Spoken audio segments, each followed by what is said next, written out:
지난 시간 우리는 다니엘의 세 친구와 느부갓네살 왕의 이야기를 보았습니다.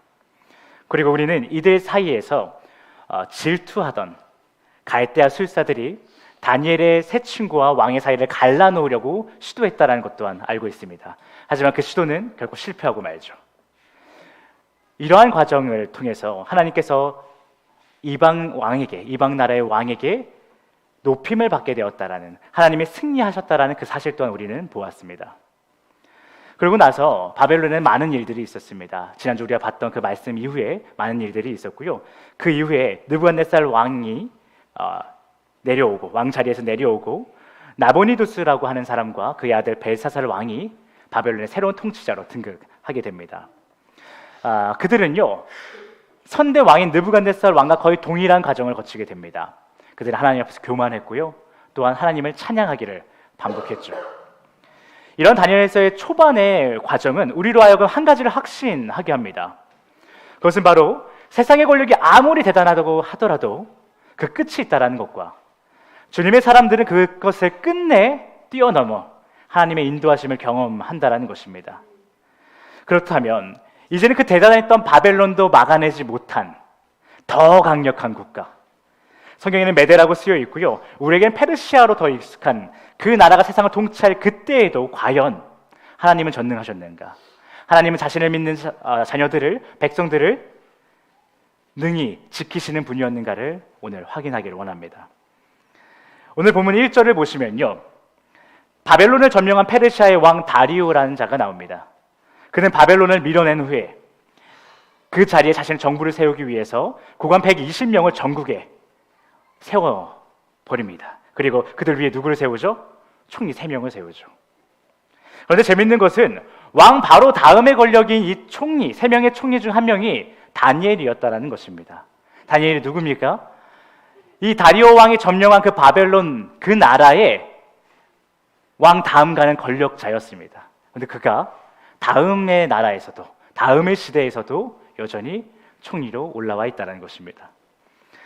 이전 나라에서 왕 다음 가는 권력을 아주 오랜 시간, 느부갓네살부터 벨사살 왕까지 계속 유지했던 다니엘이라는 사람을 페르시아의 왕도 아주 중요하게 생각하고 요직에 세우셨다는 것입니다.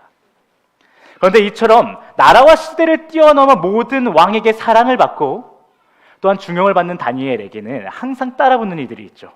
아주 귀찮게 하는 사람들이 있습니다. 그들은 바로 바벨론 시대에는 지혜자라고 불렸던 부류들이고, 또 페르시아 시대에는 총리와 고관들이라고 불리는 이 질투심 많은 자들, 이 사람들이 시대를 막론하고 다니엘을 따라다닙니다. 물론 그 사람들은 바뀝니다.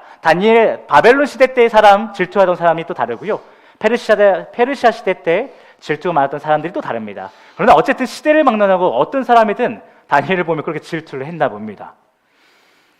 그들은요, 그 질투심 많았던 사람들은요, 이방인이기도 하고 자신의 신밖에 모르는 저 이기적인 다니엘을 굉장히 질투하게 돼요. 하지만 아무리 헌담할 것을 찾으려고 해도 찾을 수가 없는 거예요. 우리 말씀에서도 보았죠. 깎아내리고 싶은데 깎아내릴 것이 없는 거예요. 그렇기 때문에 그런 다니엘의 흠을 잡고 싶어서 안달이 난 이 질투심 많은 사람들은요, 시간이 지나면 지날수록 다니엘과 자신은 정말 다른 존재구나 라고 하는 뭔가 자괴감이 들었을 것입니다. 그래서 그들이 할 수 있는 것이 무엇이었을까요? 그것은 바로 왕에게 가서 거짓말을 하는 거예요. 우리가 오늘 본문에서도 확인했던 것처럼 그들은요, 왕에게 가서 모든 고관들과 고위 관직자들이 회의를 했는데 이러한 아이디어가 나왔습니다라고 말하지 않습니까? 근데 그 관직자 중에 가장 높은 사람이 또 누군가요? 다니엘이에요. 다니엘을 빼놓고 자기네들끼리 모략을 저질러 놓고 마치 다니엘도 같이 이걸 얘기하게 한 것처럼, 짠 것처럼, 왕이 신뢰하고 있는 그 다니엘 또한 이 의견에 동참하고 있는 것처럼 거짓말을 해서 왕에게 나아가는 것이죠. 그들이 할 수 있는 것은 이런 거짓말밖에 없었습니다. 그래서 그 질투심 많은 자들은 본문 6절에 왕에게 나아가서 이렇게 말하는 것이죠. 왕이시여, 우리 고위 관직자들과 엘리트들이 당신의 왕권을 어떻게 하면 강화할 수 있을까? 굉장히 고민을 거듭한 끝에 한 가지 좋은 아이디어가 떠올랐습니다. 그것은 바로 30일 동안, 앞으로 30일 동안 그 누구도 왕외에 다른 신들에게 기도하지 못하게 하십시오. 어떻습니까, 왕? 이렇게 제안한 것이죠. 여러분, 우리가 조금 더 익숙한 신약 시대에는요, 로마 제국의 왕이라고 하면 그는 곧 신과 같은 존재였습니다. 신으로 여겨졌고 자신을 신으로 여겨주길 바랬던 문화입니다. 그런데요, 현재 우리가 살펴보고 있는 이 다니엘서 당시 고대 사회는요, 왕이라는 존재가 신과 같은 존재로 여겨지지 않았었습니다. 그들 사이에서는 왕은 신과 자신들 사이의 중재자였던 거예요. 그러니 다른 신들에게 기도하지 말고 오직 왕에게만 기도하게 하십시오라는 이 질투심 많은 자들의 아이디어는요, 당시에 페르시아 사람들의 종교관에 있어서는 좀 이례적인 거예요. 어떻게 뭐 왕이 신도 아닌데 뭐 왕에게 기도를 해? 왕에게 청하는 것도 아니고 부탁하는 것도 아니고 어떻게 왕에게 기도를 해? 그건 신한테 해야 되는 건데 라는 이례적인 상황이었다는 것이죠. 그만큼 자신의 문화에서도 이해되지 않을 이례적인 아이디어를 내지 않는 이상 이 다니엘을 잡을 수가 없는 거예요. 정상적인 방법으로 도저히 생각이 안 나는 거예요. 그런데 더 이상한 것은요, 이러한 이례적인 아이디어가 그 다리오 왕을 설득했다라는 거예요. 왕이라면 다리오 왕이 이게 멍청한 왕이 아니거든요. 뛰어난 왕입니다. 뛰어난 왕이라면 야, 이건 좀 너무 억지스럽지 않니? 좀 이상한데? 일반적이지 않잖아 라고 다시 한번 묻고 따져보는 것이 아니라 그 이례적이고 갑작스러운 어떤 제안을 들었을 때 다리오 왕이 냉큼 오케이 했다라는 거예요. 이게 굉장히 이상한 지점입니다. 심지어 이 룰은요, 30일 동안 왕 외에 다른 신들에게 기도하지 말게 하자는 이 룰은요, 암묵적인 암암리에 우리 이렇게 하는 거야 불문율처럼 있는 룰이 아니라 금령이라고 해서 왕의 도장을 땅 찍고 그 이후부터는 왕 자신도 이제 바꿀 수 없는 아주 강력한 법안이란 말이에요. 근데 이러한 중요한 법안을 만드는 데 있어서 다리오 왕이 아주 이례적이고 갑작스러운 제안을 그냥 받아들인다는 것이죠. 다리오 왕이 왜 그랬을까요? 왜 이런 행동을 갑자기 했을까요? 이것이 바로 인간의 한계라는 것입니다. 당대 최고의 권력을 가진 인간도요, 결국 생존이라는 명제 아래에서는 두려움을 가진 연약한 존재였다는 것이에요. 이게 무슨 말이냐 하면요, 지금 다리오 왕이 다스리고 있는 이 페르시아는 이전 최강국인 바벨론을 무너뜨린 그곳에 자신의 정부를 새롭게 세웠습니다. 그런데 이러한 정복자들이 가장 두려워하는 것이 무엇인지 아세요? 참 아이러니하게도 자신이 정복당할 것을 두려워하게 됩니다. 그래서 많은 독재자들이 점점 미치광이가 돼가는 것이죠. 아무도 무너뜨릴 수 없을 거라고 생각했던 바벨론이 있었습니다. 그런데 그를 누가 무너뜨렸어요? 자신이 무너뜨렸습니다. 그렇다면 지금 당장에는 자신이 예전 바벨론과 같이 그 누구도 무너뜨릴 수 없는 절대 권력을 가진 것 같지만 결국 시간이 지나서 어느 순간에 자신도 무너질 수 있을 거라는 그 두려움이 다리오 왕을 짓누르고 있는 것입니다. 그런데 심지어 오늘 본문 초반에는요, 정부를 세우는 그 초반에 그 과정을 보니까 다니엘이 쓰임을 받고 있잖아요. 그 말인지 무슨 말이냐 하면 현재 신흥 강자인 그 페르시아는 외부에서도 자신의 자리를 호시탐탐 노리는 자들이 많았지만 자신들에게 함락당한 바벨론에서 다니엘과 같이 쓸만한 엘리트들을 다 자신들 안에 곁에 두기 시작했거든요. 페르시아는. 그러면 불안하지 않겠어요? 외부에서도 새로운 나라들이 자신들을 공격할 것도 불안한데 어쨌든 엘리트고 쓸만하다라고 생각해서 곁에 두긴 뒀지만 자신이 무너뜨린 그 나라의 관료들이었던 사람들이 자신 옆에 있는 거잖아요. 그것도 주요 관직에. 그래 얼마나 쿠데타가 일어날 것에 대한 두려움이 있겠습니까? 그래서 그들이 완전히 페르시아화가 되기 전까지는 불안한 것이에요. 그들이 원한을 가지고 언제든 자신들을 공격할 수 있을 것이라는 두려움이 당연히 있겠죠. 그러니 시간이 지나 안정기에 들어서기까지 이 페르시아 왕국의 왕권은 어수선한 상황인 것입니다. 그러니 새로운 왕국의 왕이라고는 하나 결국 한 인간에 불과한 다리오 왕은요, 그 불안함을 엄청나게 느끼고 있었던 것을 최측근들이 보고 안 것이에요. 높은 관직자들이 안 것이에요. 왕을 아를 때마다, 왕의 고민을 들을 때마다 그것이 보여지는 것이에요. 그러니까 그것을 눈치채고 그것을 가지고 접근한 것입니다. 왕이요, 당신의 왕권을 강화하기 위해서는 당신의 신과 같이 떠받드는 자들을 빼고 나머지들을 다 문제가 생길 만한 애들을 다 색출해서 없애버리십시오. 얼마나 좋은 아이디어입니까? 내가 불안했는데 불안한 요소를 없앨 만한 어떠한 장치를 만들고 그 장치를 통해서 불안 요소를 다 없애버리자고 하니까 야 그래 내가 불안했던 게 그거 하나면 해결이 될 것 같아. 그러니까 금령을 딱 내려버리는 것입니다. 그 제안이 너무나도 좋은 아이디어 같이 느껴진 것이에요. 그러다 보니 다리오는요, 자신의 그 두려움을 근거하여 신하들이 제안한 그 제안을 자신의 도장까지 찍어서 금령을 만드는데 앞으로 어떤 일이, 그 금령을 도장을 찍음으로 인해서 앞으로 어떤 일이 벌어질지는 아무 생각을 못했던 것이죠. 그런데 그 일로 인해서 무슨 일이 벌어지나요? 다리오 왕이 자신의 두려움에 근거해서 신하들이 준 그 이례적이고 갑작스러운 제안에 도장을 땅 찍고 나니까 어떤 일이 벌어지죠? 자신이 너무나도 아끼는 총리 다니엘이 죽음의 늪으로 빠지게 된 것이에요. 다니엘이 그 누구보다 하나님만을 사랑한다는 것 다리오 왕도 안단 말이죠. 그런데 자신의 그 두려움에 근거해서 행동하다 보니 내가 너무나도 아끼는 그 다니엘을 죽음으로 몰아넣게 된 것입니다. 다리오 왕이 자신의 잘못된 판단으로 인해서 다니엘이 죽을 위기에 처했다는 그 소식을 들었을 때 그가 어떤 행동을 보이죠? 심히 두려워하고 고통스러워해요. 14절을 보시면요, 심히 근심했다고 나옵니다. 또한 다니엘을 구원하려고 애썼다라고 나옵니다. 그리고 다니엘을 구해주려고 온 힘을 썼다라고 말합니다. 그렇게 자신의 권력과 지혜와 모든 것을 다 동원해서 그 다니엘 하나를 살리려고 다리오 왕이 노력했다라는 거예요. 그런데 그 노력은 해가 질 때까지 거듭됐지만 방법이 있었을까요? 없었어요. 이렇게 다리오 왕은요, 인간으로서 생존에 대한 두려움으로 인해서 어떤 일이 벌어질지도 모르고 잘못된 판단을 해버리는 모습, 그리고 세상에서 가장 큰 권력을 가지고 있다고는 하지만 자신이 아끼는 그 신하를 사실 모든 것을 동원해도 살릴 수 없는 그 무능력함, 인간의 한계를 여지없이 드러내고 있는 것이에요. 오늘 본문에서 말이죠. 그렇게 자신의 모든 한계를 드러내며 다니엘에게 그래, 너 이제 죽으러 가야 될 것 같다, 미안하다 라고 얘기를 하는 것이죠. 이러한 상황이 전개된 후에 여러분과 제가 잘 알고 있는 그 스토리가 이제 이어집니다. 사자굴에 들어간 다니엘의 이야기. 사자들이 득실거리는 굴에 집어넣고 돌로 만든 문을 굴려 영락없이 그곳에 갇혀버리는 다니엘의 모습이 나오는 것이죠. 모든 사람들이 그곳에 들어가면요, 그 돌문이 닫히기도 전에 그 사자굴에 던져지면요, 그들의 몸이 땅에 닿기도 전에 사자들이 다 뛰어들어서 그들의 사지를 갈기갈기 찢었다고 합니다. 그 굴에 다니엘이 들어가게 된 것이죠. 그렇게 다니엘이 사자굴에 들어간 후 다리오 왕은요, 잠도 못 자고 밤새 금식 기도를 했다고 합니다. 그러면서 다음날 울먹거리면서 그 사자굴로 다시 뛰어가서 다니엘을 부릅니다. 다니엘아, 살아있니? 하나님이 널 살려주셨니? 그래서 무슨 일이 벌어지죠? 우리가 잘 알고 있죠. 여러분 잘 아시는 것처럼 다니엘은 사자굴에서 상처 하나 생기지 않은 온전한 모습으로 다리오 왕의 부름에 답을 합니다. 왕이시여, 제가 여기 있습니다. 제가 하나도 상하지 아니하며 이곳에 있습니다. 얘기했다라는 거예요. 그 모습을 본 다리오 왕이요, 너무너무 기뻐합니다. 그래서 그 순간 하나님을 바로 찬양하고요, 자신이 지배하고 있는 그 모든 땅, 얼마나 큰 제국입니까? 그 제국에 편지를 보내서 모든 땅에 다 하나님을 바라보고 하나님을 찬양하게 만듭니다. 여러분, 우리는 이러한 그 다니엘의 스토리를 너무나 잘 알고 있습니다.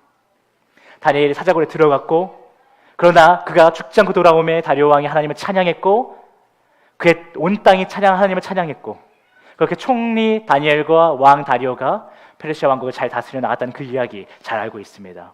그렇다면 여러분, 이런 수많은 역사적 사실 앞에, 하나님의 역사 앞에 우리가 진심으로 믿음을 보여야 되지 않겠습니까? 느부갓네살 왕, 벨사살 왕, 다리오 왕까지 그 외에 수많은 왕들도요, 그 많은 왕, 그 다음에 다니엘을 포함한 많은 성도들, 주님을 믿는 사람들의 그 사이에서 보여지는 많은 스토리들을 우리가 이제 좀 믿어야 될 때가 되지 않았을까요? 그렇다면 우리에게 질문합니다. 여러분, 3주간 살펴본 그 모든 스토리 가운데 다니엘과 새 친구를 살리신 하나님, 그 하나님의 능력을 여러분은 믿으십니까? 그렇다면 다시 한번 질문합니다. 3명의 사람이 있습니다. 우리 중에는 저나 한현 전사님과 우리 목사님이 되실 수도 있겠습니다. 3명의 사람이 있습니다. 근데 그들이 용광로에 빠졌습니다. 근데 그들이 살아 돌아왔습니다. 그 사실을 믿으십니까? 여러분, 사자굴에 들어갔다가 상처 하나 나지 않고 살아 돌아왔다는 한 사람의 이야기가 있습니다. 그 이야기가 진짜 믿어지십니까? 십자가에 못 박혀 죽었다는 한 사람이 있는데요, 그 사람이 사흘 만에 살아났다라고 합니다. 그런데 그의 죽음과 삶이 우리를 영원한 삶으로 인도했다라고 합니다. 그 사실을 여러분 믿으십니까? 혹시 오늘 예배를 드리고 있는 분들 중에 이러한 사실을 곰이 사람으로 변했다라고 하는 그 단군 신화와 사람이 알에서 태어났다라고 하는 그 박혁거세의 이야기처럼 대하고 있는 분이 계시진 않습니까? 마치 신라와 고조선이라는 나라가 있었다는 것을 난 믿습니다. 우린 다 믿고 있어요. 대부분 믿고 있죠. 역사책에서도 배웠습니다. 그러나 무슨 사람이 마늘을 먹었다고 곰이 마늘을 먹었다고 사람이 됩니까? 어떻게 알에서 사람이 태어납니까? 라고 그 이야기들 아주 유치한 것으로 의미 없는 것을 여기는 것처럼 그렇게 우리가 천국을 믿으면서도 그 천국으로 가는 길인 성경은 믿지 못하고 있지는 않으십니까? 다시 한번 우리 질문합니다. 여러분, 항상 승리하시는 하나님의 역사를 믿으십니까? 승리하시는 창조주 하나님이 그렇다면 여러분의 삶에서도 그렇게 일하실 것을 믿으십니까? 그렇다면 이 모든 사실을 믿는 여러분은 모든 역사의 주인이신 하나님께서 여러분의 지식과 경험으로 이야기는 조금 무모하고 미련한 일일지언정 그것을 명령하신다면 그것에 순종하시겠습니까? 사자굴에 들어가라는 것이 얼마나 말도 안 되는 명령입니까? 그렇게 하나님이 명령하시지 않았지만 상황이 그렇지 않습니까? 용광로불에 들어가라고 하는 그 상황이 어떻게 정상적입니까? 그런데 그 명령에 우리 순종해왔던 주님의 자녀들 그리고 그 가운데서 또한 승리하신 하나님의 역사에 봤다라는 거예요. 그것을 우리가 믿는다라고 늘 고백합니다. 그것을 우리가 하루하루 살아가는 삶 가운데에서 여러분의 일로 마주하게 된다면 여러분 그것에 순종할 수 있겠냐는 것입니다. 우리 다 같이 다니엘서 6장 23절을 보기 원합니다. 다니엘서 6장 23절 말씀 함께 보겠습니다.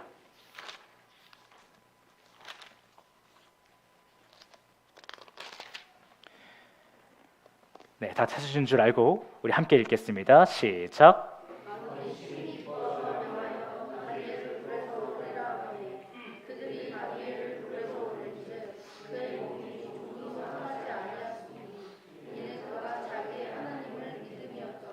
아멘.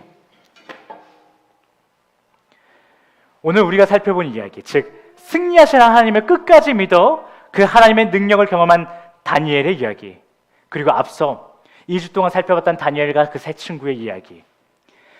우리는 이 모든 역사를 바라보면서 이 같은 역사가 오늘날 우리 삶 가운데서도 동일하게 일어날 것을 믿어야 합니다.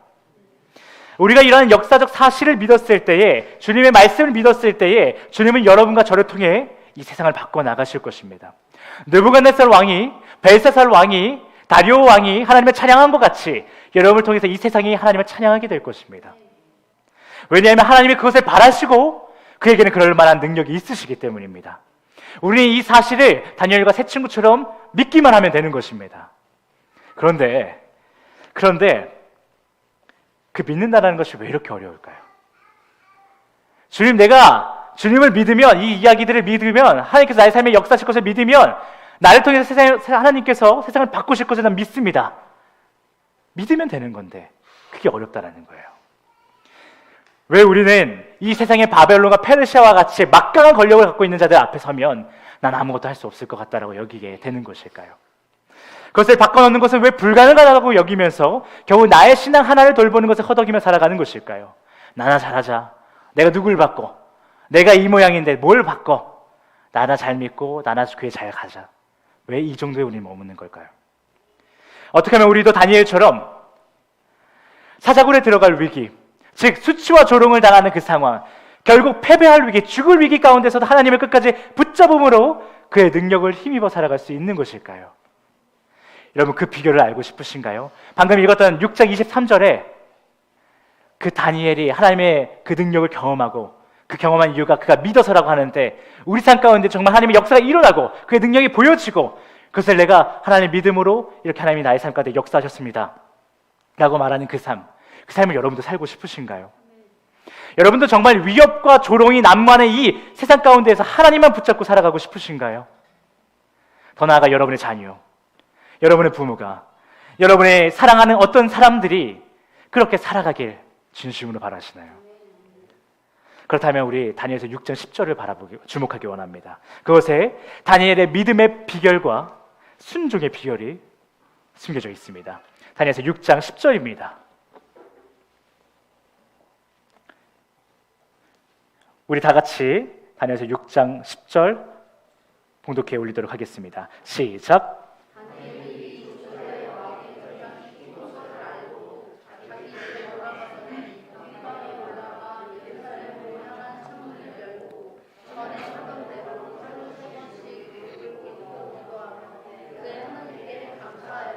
아멘. 다니엘이 언제든 하나님을 믿을 수 있었던 비결은 하루에 정해져 있는 시간에 하나님께 기도한 것입니다. 그냥 시간 될 때, 뭔가 필요할 때 기도하는 것이 아니라 매일 정해놓은 시간에 꾸준하게 순결한 모습을 하나님 앞에 기도드린 것입니다. 그것이 바로 다니엘의 믿음의 비결, 순종의 비결입니다. 그러나 오늘 우리는 다니엘의 믿음의 비결을 이야기하면서 단순하게 매일 정해놓은 시간에 기도하는 것이라고 말하며 끝내지 않기를 원합니다. 우리 헤이스는요, 여기서 더 나아가서 그렇다면 그가 매일 정해진 시간에 그렇게 기도했는데 무엇을 기도했을까? 어떤 것을 고백했을까에 주목하기를 원합니다.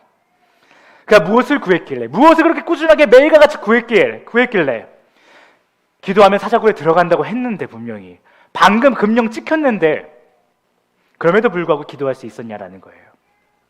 여러분, 다니엘이 하루 3번 정해진 시간에 기도한 것에는 이유가 있습니다.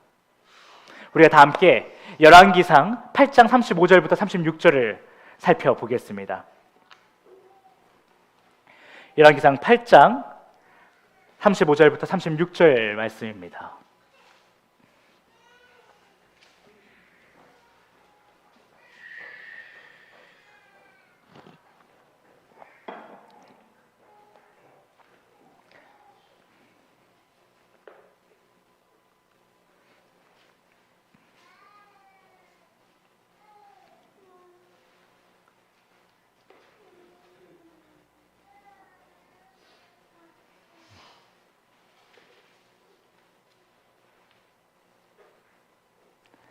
네, 다 찾으신 줄 알고 우리 한 목소리로 합독해 올리도록 하겠습니다. 시작.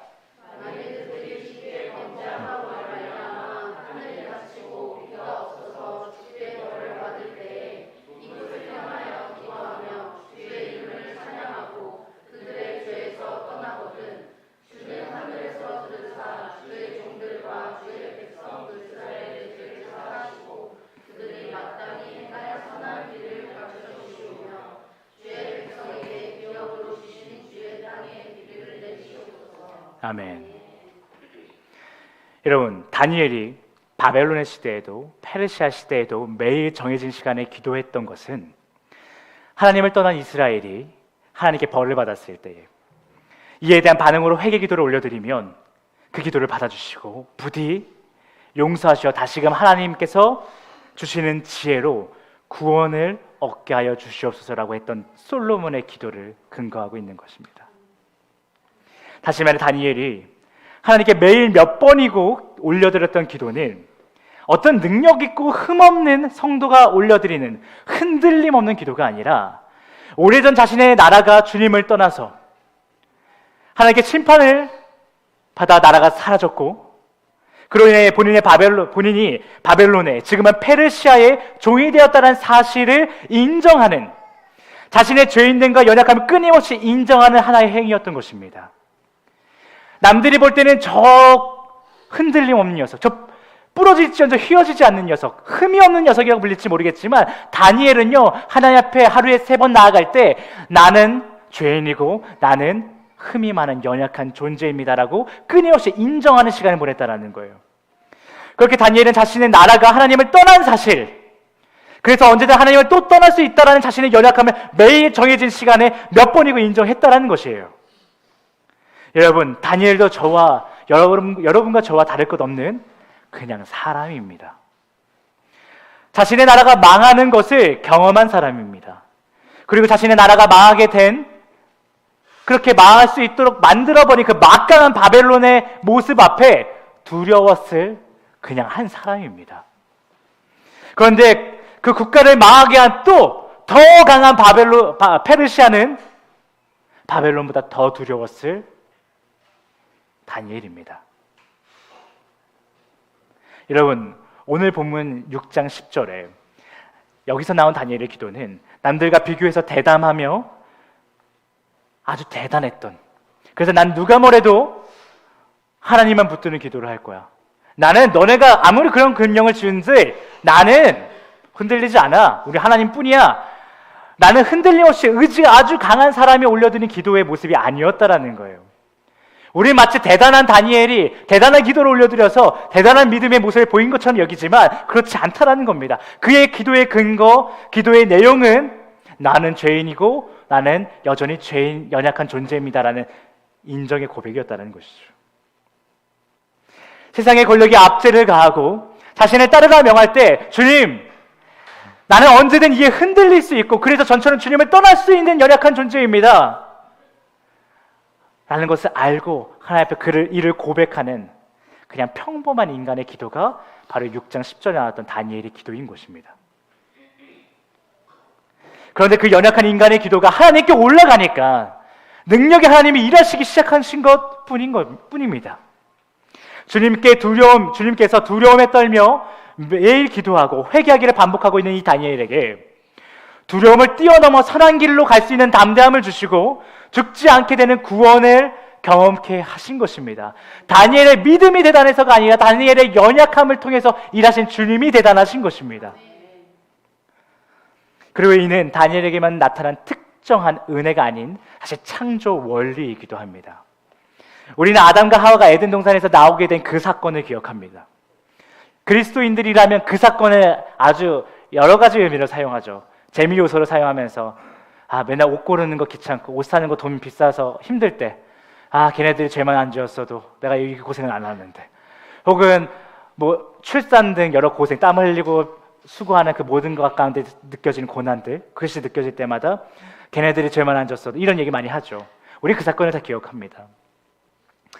그런데 많은 사람들은 그 사건을 두고 아담과 하와가 하나님께 버림받은 사건, 심판을 받은 사건을 생각하며 교훈을 삼으려고 합니다. 그렇게 해서 교훈을 삼아 하나님 앞에 죄인의 모습으로 나아가는 것을 마치 아담과 하와가 하나님 앞에 서는 것을 두려워했던 것처럼 두려워해야 된다라고 생각을 합니다. 그래서 난 죄를 지으면 안 돼, 하나님 앞에 죄인이면 안 돼, 그렇게 생각하며 나아가는 모습이 너무나도 많습니다. 그러나 우리 눈 크게 뜨고 마음을 열고 한번 바라보기 원합니다. 그들이 아담과 하와가 인류 최초로 하나님 앞에 죄인의 모습으로 섰을 때, 그렇게 나아갔을 때 그 순간 하나님께서 보이셨던 행동이 그들을 에덴 동산 바깥으로 내버리셨던 것인지 정말 심판이었는지 한번 잘 살펴보기 원합니다. 하나님은 죄인으로서 모든 것이 벌거벗겨진 상태의 자신의 자녀인 아담과 하와에게 무엇을 했습니까? 따뜻한 옷을 입혀 주십니다. 자신이 만들고 너무나도 좋았다고 여겼던 어떠한 동물을요 죽여서 그의 가죽을 벗겨서요 그들에게 따뜻한 옷을 입혀 줍니다. 그 이후에 주님께서는 아담과 하와가 그들이 가지고 있는 죄인의 모습에 폭로당한 그 자리, 주님을 피해 다니고 있는 그 자리에서 더 이상 묶여있지 않도록 다른 세상으로 인도해 주십니다. 그렇게 인도해서 나아가게 된 그곳에서, 그 길에서 앞으로 오실 예수 그리스도에 대한 깨달음을 얻게 됩니다. 그렇게 그들은 자신들이 서 있던 수치와 무능력의 자리에서 생명의 자리로 옮겨진 것입니다. 언제요? 그들이 죄인이었다는 것이 다 밝혀진, 폭로당해진, 그래서 하나님 앞에 서는 것이 두렵지만 어쨌든 서게 된 그 자리에서 그 모든 역사는 이루어집니다. 여러분, 하나님은요 이런 하나님입니다. 너 죄인이야? 흠이 있어? 넌 안 돼. 가 아니고요, 누구보다 흠 있는 모습으로, 망가진 모습으로, 벗겨진 모습으로 주님 앞에 나왔을 때 그것을 바라보시고 사랑을 베푸시는 하나님입니다. 그 사랑엔 또 다른 누군가를 살릴 복음의 힘이 포함됩니다. 그러니 여러분, 우리는 솔직해져야 됩니다. 우리가 어떻게 용광로에 들어갔다가 살아돌았던 사람의 이야기를 믿습니까? 제가 아까요 여러분을 보면서, 여러분 세 사람이 있는데 용광로에 들어갔다가 돌아왔다고 합니다. 믿으십니까? 라고 했을 때 여러분 표정이요 진짜 믿습니다라는 표정이 있는 사람은 거의 없었습니다. 그냥 말이 안 되죠. 우리가 어떻게 사자굴에 들어갔는데도 상처 하나 남겨지지 않고 돌아왔다는 한 사람의 이야기를 믿을 수 있습니까? 어떻게 십자가에 매달려 죽었다가 살아 돌아온 그 사람의 이야기가 나에게 영생을 준다는 사실을 믿을 수 있습니까? 아주 잠시 잠깐 그런 것 같다라고 생각할 수는 있습니다. 그럴 수도 있을 것 같은데 할 수 있어요. 자신의 삶에 어떤 신비한 경험을 하면 이게 하나님인가? 할 수 있어요. 나에게 하나님에 대해서 말해준 어떠한 사람이, 어떠한 교회가 보았는데 너무 좋아 보이는 거예요. 아름다워 보이는 거예요. 그래서 그 사람을 신뢰하기 때문에 그 사람이 한 그 말도, 예수에 대한 얘기도, 다니엘에 대한 얘기도, 그 세 친구의 얘기도 믿는 것처럼 느껴질 수도 있습니다. 근데 그런 거 말고요, 정말 하나님의 승리의 역사가 믿어져서 내가 오늘 그 주님의 사랑을 이야기하지 않고는, 전파하지 않고는 수치를 당할지언정, 손해를 보고 조롱을 당할지언정 내가 이 일을 절대 멈출 수 없다라고 고백하게 되는 진정한 믿음이 우리에게 정말 있을 수 있냐라는 것이에요. 여러분, 우리는 그 사실을 인정해야 됩니다. 주님, 용광로에 들어갔는데 어떻게 살아요? 사자굴에 들어갔는데 어떻게 살아요? 다니엘이 나온 다음에 들어갔다는 그 많은 고위 간직자들이 던져지자마자 사자한테 찢겨버렸다면서요. 그 공중에서 그냥 분해돼 버렸다면서요. 그것에 들어간 다니엘인데 어떻게 왜 살아납니까, 주님? 우리는 우리의 믿음 없음에 대해서 주님 앞에, 우리의 이 연약함에 대해서 주님 앞에 고백해야 됩니다. 믿는 것처럼 넘어가는 거 말고요, 찬양 고백, 내가 진정으로 믿어서 고백하는 척하는 거 말고요, 진짜 하나하나 믿어지지 않을 때는 믿어지지 않는다라고 고백해야 합니다. 우리도 인정하고 매일 정해진 시간에 몇 번이고 회개함으로 그 기도를 들으시는 주님께서 지속적으로 여러분에게, 저에게 선한 길로 인도하시는, 믿음의 길로 인도하시는 주님의 능력을 주실 수 있도록 해야 되는 것입니다. 그냥 믿는다라고 생각하면서 일주일 살아가는 것이 아니라 매일 아침 먹고 점심 먹고 저녁 먹고, 오늘 오전 가운데 내가 믿어지지 않았던 것들, 오후 가운데 믿어지지 않았던 것들, 저녁 가운데 믿어지지 않았던 그 주님의 역사들, 하루 생활 가운데 모든 것들을 주님 앞에 고백하며 난 믿어지지 않는 존재입니다. 이렇게 돼서는 언제든 주님을 떠날 수도 있을 것 같습니다. 고백할 수 있어야 됩니다. 그렇게 주님께서 여러분에게 우리가 가질 수 없는 주님의 믿음을 가질 수 있게 해야 합니다. 우리가 매 순간 나의 믿음 없음과 연약함에 대해서 인정할 때 주님께서는 조금 전에 말씀드렸던 주님의 믿음을, 흔들리지 아니하는 주님의 믿음을 우리에게 선물해 주실 것입니다. 우리의 믿음이 아니라 주님의 믿음을 우리에게 주실 것입니다.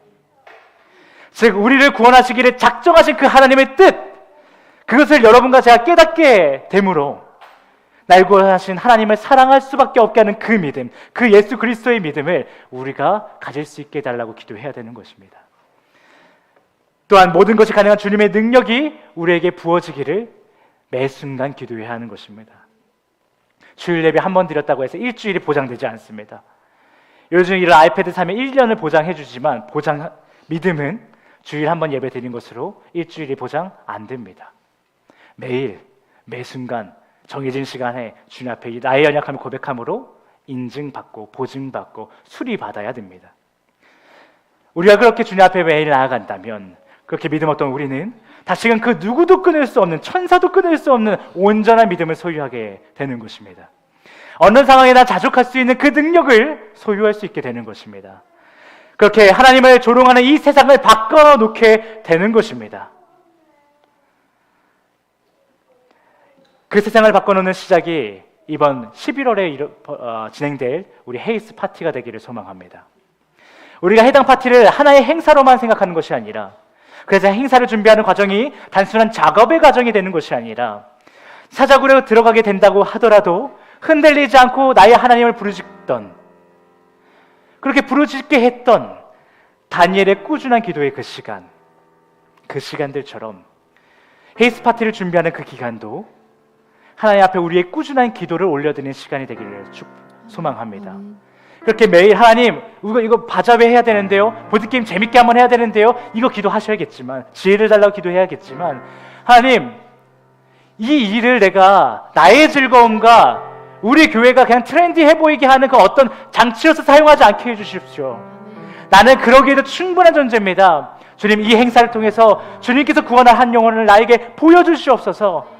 그렇지 않으면 나는 아무것도 안 보입니다. 주님, 그냥 당장에 내 눈앞에 있는 재미밖에 보이지 않습니다 라고 우리는 고백해야 되는 것입니다. 그렇게 이번 약 한 달이 조금 넘은 시간 가운데 헬스 파티를 준비하는 우리의 마음이, 우리의 자세가 다니엘의 그 꾸준한 기도 시간이 되길 축복합니다.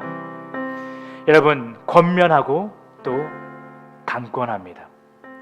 오늘부터 헬스 파티를 위해, 그리고 여러분의 삶에 각자 직면하고 있는 믿음에 대한 수많은 고민들을 위해 매일 최소한 2번씩 정해놓은 시간에 주님 앞에 기도하시기 바랍니다. 시간 될 때 기도하지 마십시오. 시간 될 때 더욱 기도하는 것입니다. 매일 일어나서 스마트폰을 잡는 것이 아니라 두 손을 붙잡고 오늘을 살아갈 힘이 나에겐 없다고 주님 앞에 기도하십시오. 그렇지 않으면 난 세상의 종이 될 수밖에 없다고 기도하십시오. 인정하십시오. 그 인정함이 주님의 강함이 될 것입니다. 이 예배가 끝나면 당장 각자 핸드폰을 붙잡고 내가 언제 정해놓은 시간에 기도할 수 있는지 바로 확인하시고 메모해 두십시오. 이따가 해야지 하지 마시고, 이것은 우리에게 영적 전쟁입니다. 당장 하십시오. 그렇게 우리 모두 우리의 그 연약한 기도가 하나님께 올라갔을 때 하나님께서 어떻게 일하시는지, 주님께서 여러분과 저를 구원의 길로, 승리의 길로 어떻게 인도하시는지 지식이 아닌 실제로 경험하는 참된 증인이 되기를 예수 그리스도의 이름으로 축복합니다. 우리 시간 주님께 기도로 나의 연약함을 고백하기에 앞서 먼저 찬양을 통해 고백하기를 원합니다. 이 시간 여러분의 연약하고 떨리는 한마디 한마디의 그 고백이, 찬양의 고백이 하나님께 모두 연락될 줄 믿습니다. 그로 인해 주님은 여러분 안에서 이 시간 일하여 주실 줄 믿습니다. 이 시간 약할 때 강함 대신에 찬양하시겠습니다. 약할 때 강함 대신에 나의 고백